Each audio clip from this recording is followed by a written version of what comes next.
चलो आज हम लोग मिट्टी के वर्गीकरण को देखते हैं।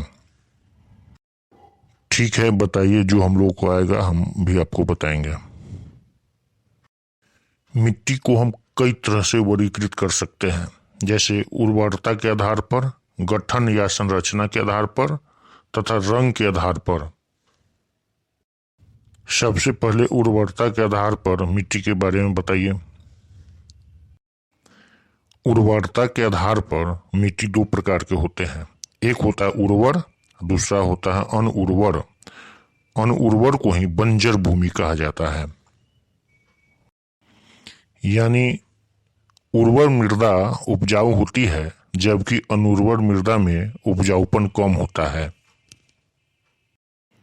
हाँ, बिल्कुल सही।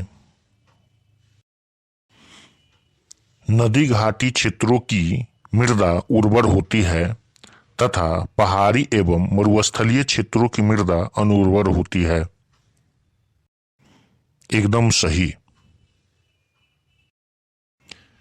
गठन या संरचना के आधार पर मिट्टी तीन प्रकार के होते हैं। पहला होता है बलुई मृदा, दूसरा होता है चिकनी मृदा और तीसरा होता है दोमट मृदा।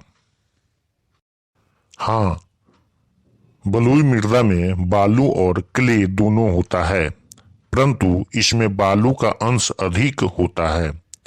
चिकनी मृदा में क्ले की अधिकता होती है, जबकि दोमट मृदा में बालू और क्ले का मिश्रण लगभग समान अनुपात में होता है।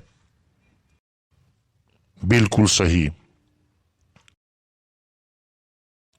रंग के आधार पर मिट्टी कई प्रकार के होते हैं।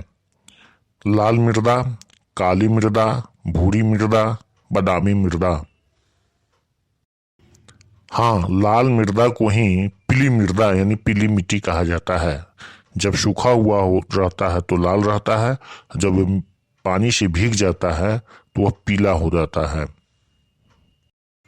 काली मृदा बहुत उपजाऊ मिट्टी होती है। हाँ, काली मृदा में ही कपास की खेती की जाती है। जलोढ़ मृदा किसे कहा जाता है? जिस मिट्टी को नदी द्वारा यानी पानी द्वारा यानी बाढ़ के द्वारा बहा कर लाया जाता है उसे जलोढ़ मृदा कहा जाता है। जलोढ़ मृदा कितने प्रकार के होते हैं?